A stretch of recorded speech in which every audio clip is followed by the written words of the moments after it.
Sejam bem-vindos ao ArtePod, o seu podcast de arte, feito com arte, sobre arte e pela arte. E dessa vez a gente tem aqui como convidado um poeta, escritor, professor, performer, Alex Simões, que vai responder a pergunta fundamental que eu não canso de fazer a ele. Poetas tapam o sol com a peneira? Tudo bom, Alex? Tudo bom, Giga? Seja bem-vindo, meu amigo. Obrigado, Giga. Me diz uma coisa, para onde eu olho. É uma conversa com você. Para né? mim mesmo, Tá é. ótimo, tá ótimo. O pessoal gosta mais de ouvir do que de ver. Então, na hora que a gente precisar falar alguma coisa assim, aí eu dou uma de entrevistador e falo para a câmera. Mas é aqui mesmo, é nós conversando aqui e as pessoas vão participar da conversa também, ouvindo a gente aqui, né? Então, antes da gente falar sobre o seu mais novo lançamento, que está aí no forno, Minha Terra Tem Ladeiras, pela Caramurê, não é isso? Exatamente. Vamos falar um pouquinho sobre você, sobre sua trajetória, como foi que você embarcou nessa barca aí da poesia, da escrita, da literatura. Como foi que na sua vida assim, teve esse despertar assim, para essa arte literária? Então, desde sempre, na verdade, assim, não lembro exatamente quando que eu comecei a escrever. Eu lembro de ler muito. Eu lembro de uma caixa, eu devia ter para 4, 5 anos, chegou na minha casa uma caixa com revistas em quadrinhos. E eu já estudava, desde 1 ano e meio eu frequentava, eu fui colocado no esquema creche, mas era no maternal. Eu fiquei Sim. 2 anos no maternal com 1 ano e meio e tive todo o processo de escolarização, fui exposto à escolarização muito cedo. Eu lembro dessa caixa e eu lembro do meu esforço para entender o que as palavras explicavam sobre aqueles quadrinhos, né? E eu lembro com 5 anos eu já conseguia ler. E não lembro exatamente escrever poesia, mas a história que eu sempre conto quando me perguntam isso, e que é verdade, assim como da caixinha, é que eu queria ser astrônomo e a minha professora, muito atenta, preocupada, na 4ª série me falou que não dava para ser astrônomo porque eu tinha notas muito... eu passava raspando em matemática. Ela dizia assim, um astrônomo não pode ter nota... as notas que você tem não combinam com a profissão que você quer ter. Aí eu decidi, então assim, matemática não é, então eu vou ser poeta. E eu mudei milhões de vezes, até hoje eu não sei se é isso mesmo que eu quero, mas é o que eu tenho feito de muitas inconstâncias na minha vida, Guiga, muitas, é a coisa que eu tenho feito com mais constância. É a inconstância. De fazer poesia, de escrever, sim. Que maravilha, velho. Então quer dizer que de astrônomo eu não vou poder perder a piada, né? Você então começou a pisar nos astros distraído pela poesia. E daí você foi depois com o tempo para a escola de letras da UFBA. Sim. Fui para letras, assim, né? Antes eu fiz colegial no Severino Vieira. Legal. Tive professores incríveis. E uma história que eu também sempre conto da professora Célia Adler, para quem eu dediquei meu primeiro livro, que Renoff editou, para 2 professoras de português. Minha professora Célia Adler, de Severino Vieira, e a professora Rosa Virgínia Matos e Silva, de letras. Uma de literatura e redação do Severino, do ensino médio, e a outra professora de história da língua portuguesa. Foi fundamental assim, na minha história, na minha formação. E Célia, ela tinha uns exercícios a gente tinha que identificar poetas modernos. Então, Drummond, Cecília Meirelles, Manuel Bandeira e João Cabral de Melo Neto. E aí eu lembro da gente ir na biblioteca Monteiro Lobato, era em Nazaré, e estudando umas colegas muito nervosas. Não cai na minha cabeça, ensinando as dicas, as características, e eu tive um insight assim. Eu resolvi que eu ia ler as obras completas desses autores, e eu entendi que era mais fácil do que ficar decorando características, e muita coisa aconteceu aí nesse momento. Essa mesma professora ficou doente, e ela me propôs dar aula para os meus colegas. Isso era no terceiro ano. Que massa. E isso foi decisivo para eu. Eu estava muito em dúvida se eu ia ser jornalista, se eu ia fazer comunicação ou letras. E ter acontecido isso foi decisivo. Aí eu fui fazer letras e estou aí. Logo no terceiro ano. Logo no terceiro ano fiz letras. E o mais fantástico assim que eu achei foi que você identificou o ponto-chave da coisa, né? Em vez de ficar atrelado aos conceitos, você falou, peraí, deixa eu ir na obra dos caras, deixa eu conhecer a obra deles. E aí eu mesmo vejo como é que é, quais são as características, o que é que tem ali, do que eu ficar preso apenas no conceito que alguém identificou. Deixa eu mergulhar aqui, eu fazer a viagem e aí eu descubro. Isso e sempre estimulado porque é uma homenagem que eu não canso de fazer, ela ainda está viva. A gente de vez em quando conversa, né, via redes sociais, e sempre faço questão de falar, porque é o lugar da... ela é uma poeta, ela está viva, é uma professora que é poeta, e que tinha essa relação com a literatura muito cuidadosa, dedicada com a gente. Então, assim, também não foi, assim, eu tive esse insight, mas muito provocado pelo jeito dela ensinar. Sim. E a gente está nesse momento em que as coisas estão tão confusas, inclusive com relação à educação, que não tem genialidade, né? Não tem nada de gênio aqui, assim, é resultado de muitos diálogos e de muitos professores que passaram, inclusive, né? Colegas e interlocuções. E você acha que ela foi uma das pessoas, claro, obviamente pelas palavras que você já falou, que ela influenciou você? Apenas pelo lado poético ou também pelo lado de ser professor? De ser que eu sou um professor bem do jeito que eu sou poeta, né? Assim, bem constante. Mas sim, total, assim, o jeito, ela e é isso, outros professores, e aí voltar a falar, o Cirino Vieira era no turno matutino, né?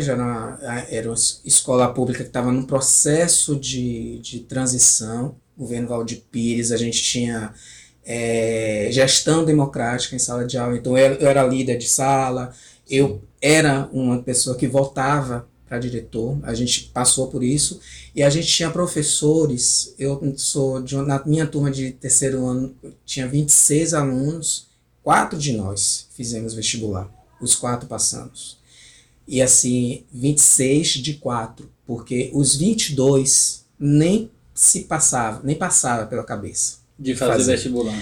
E num resultado de investimento que eram professores que faziam provas, tipo naquela época, final dos anos 80, tinha 2 universidades na Bahia, né? Católica e a Federal, em Salvador, pelo menos. Né? Eram essas 2 opções. Eles faziam no terceiro ano provas estilo católica e estilo federal. E diziam, vocês têm que fazer universidade, assim. Não acreditem no que conto a vocês, de que não é possível para vocês. E assim, 4 de nós que fizemos, passamos, e é isso, é resultado de investimento também dessas pessoas, né, desses professores. E alguns bons anos depois é que veio o estímulo assim de cima para baixo, né, com o ProUni, com outros, estimulando que as pessoas pudessem, alunos de escola pública tivessem mais fácil acesso à universidade, né? Uhum. Aí depois vieram também política de cotas e tudo mais, que teve também um acesso facilitado, né? É incrível, eu não sou tão velho assim, né? E as coisas mudaram muito. Porque a gente tá falando de uma época, tô falando de estimativa, numa Sim. turma de 26, só 4 fizeram vestibular. E também a realidade era assim, quem trabalhava fazia a católica, não fazia a UFBA. Porque você tinha os horários, então Sim. era o curso que você poderia, né, no curso Da Católica você tinha turno matutino, vespertino e noturno, assim, porque era fora da realidade você Sim. pensar em estudar numa universidade pública. Quem pensava em estudar na universidade, né? Isso mudou. E pelos próprios horários também da universidade, né? Às vezes aula de manhã, às vezes aula em outros horários, e que quem estava ali trabalhando, batendo cartão, né, digamos assim, tinha que se adequar ou não fazer, né?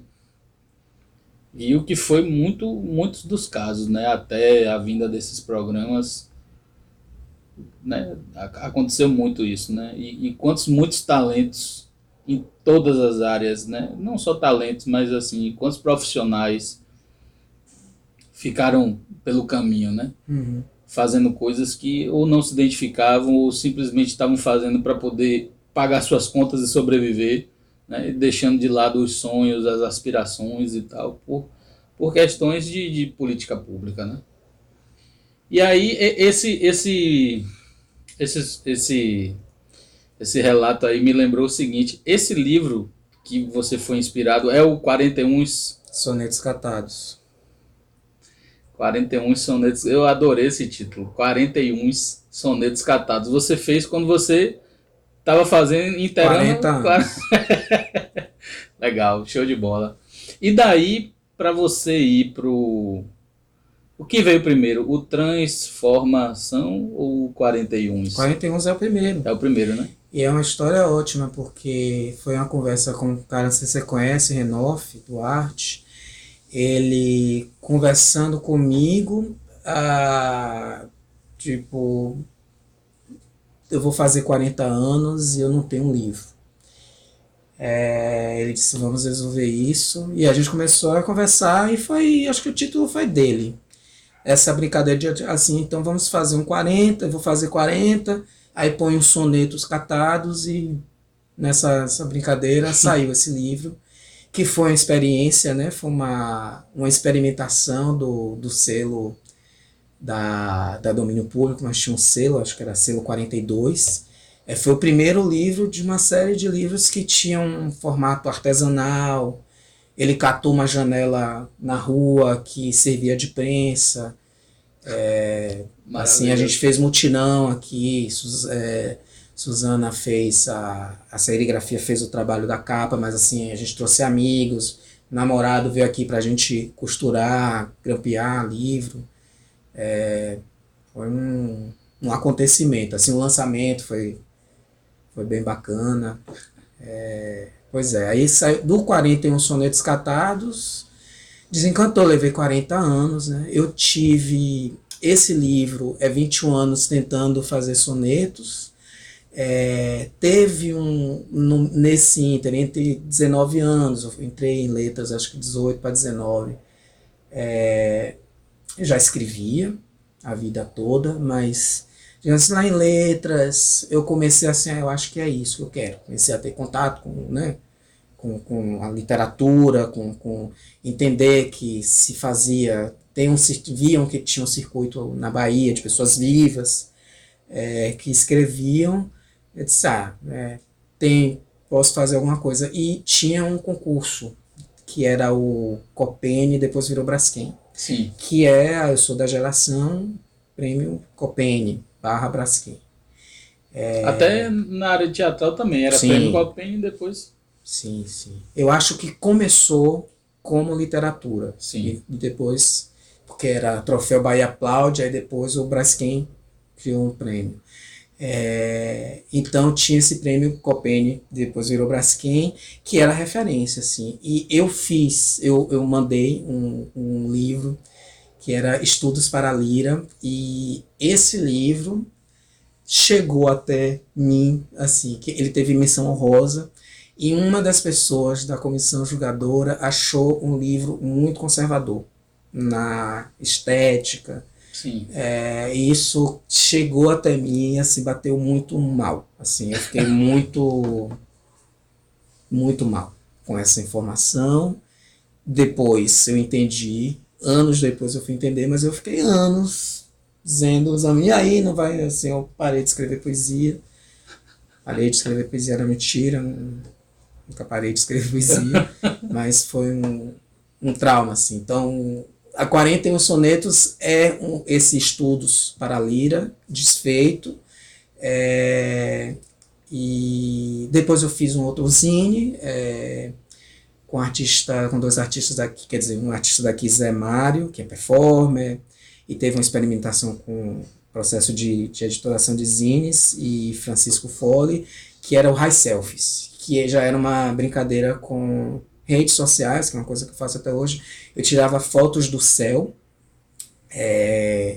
e aí botava a hashtag selfie, CEUFE, né, selfie. E eu comecei a tirar fotos do céu. E aí, esse Hai é o quê? De Haikai?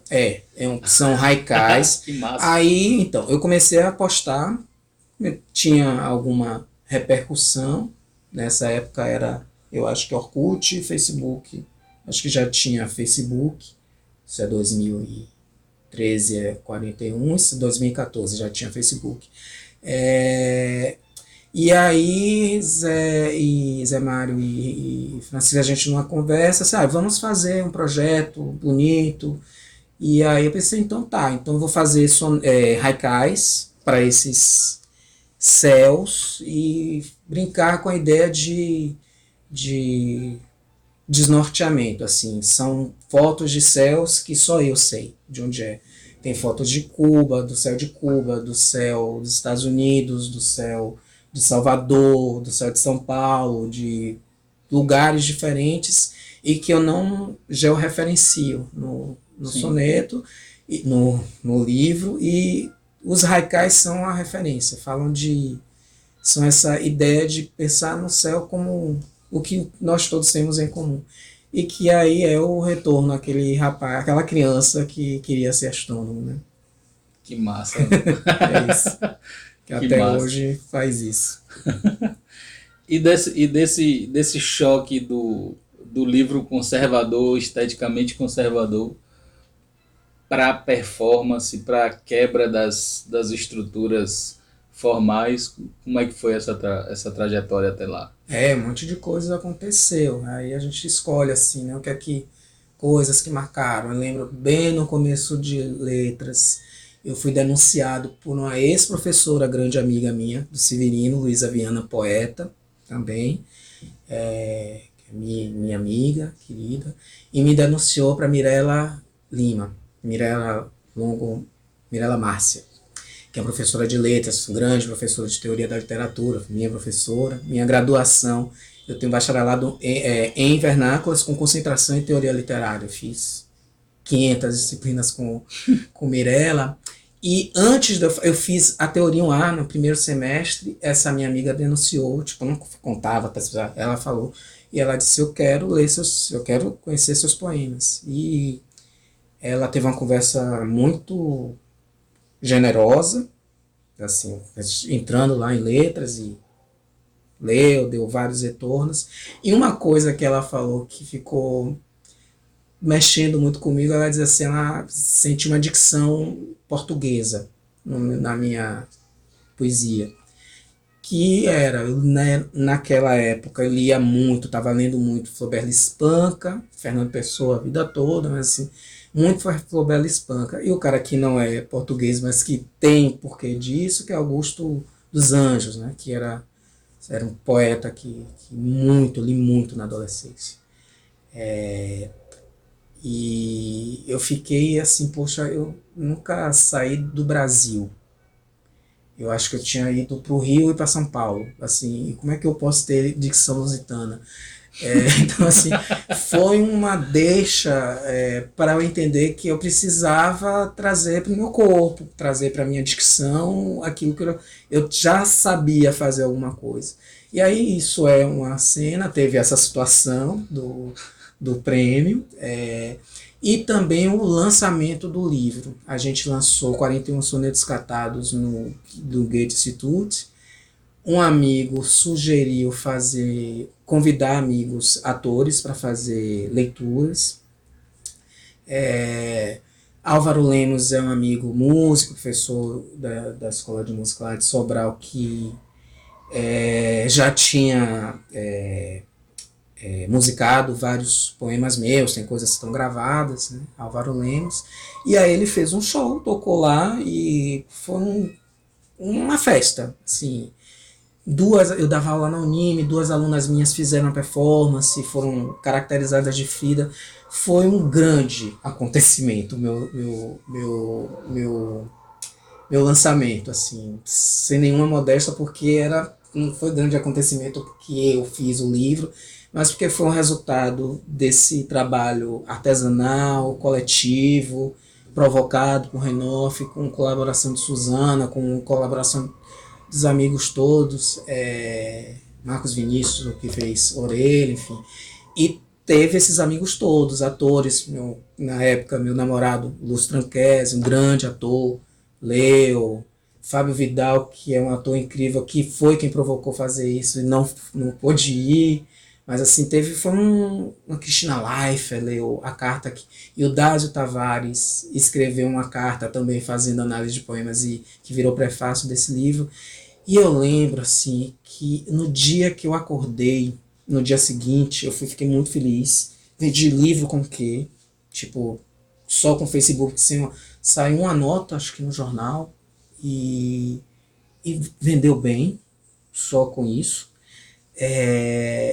E eu acordei com 2 sensações, assim, uma de que fudeu. Não perguntei se podia falar a palavra, mas é isso, fudeu. Agora todo mundo vai descobrir. Todo mundo vai descobrir que eu sou uma fraude. Que agora tá escrito, todo mundo vai descobrir que é uma fraude, então eu vou ter que inventar outras coisas para as pessoas não descobrirem que eu sou uma fraude completa. Eu lembro que eu estava lavando o prato, pensando nisso. E antes disso, quando acordei, foi assim, eu nasci para fazer isso. A alegria que eu tive no dia do lançamento, eu lembro da alegria que eu tive quando eu vi meu nome na Rádio Globo, eu acho, quando saiu o resultado do vestibular. Foi assim, são 2 alegrias que eu tenho, que eu fico emocionado até hoje. De assim, eu gosto disso. Com todas as, né, como é que vai ser essa segurança que é inevitável. A gente sempre será mesmo que vale a pena, mas estar em conjunto com outras pessoas, fazer festa através das palavras, da arte que a gente faz é um negócio massa. Aí eu resolvi, eu quero fazer isso, e aí teve várias outras coisas, mas aí para encurtar um pouquinho essa resposta longuíssima que eu estou dando, teve uma experiência no Dominicaus que foi muito incrível. Assim. Dominicaus era um evento começou em Santo Antônio, mas eu chego na Biblioteca dos Barris, Orlando Pinho, Heitor Dantas e Antenor Cardoso, que faziam um sarau, um evento, não era um sarau, era um evento multilinguagem, 2 domingos por mês. Quando eu chego lá na Biblioteca dos Barris, eu fui convidado, tinha um roda poema, sempre tinha alguém de artes plásticas, músicos tocavam, performers, e tinha um poeta convidado da noite. Eu uma vez fui como convidado e não saí mais e fiquei e fui integrado à equipe de produção.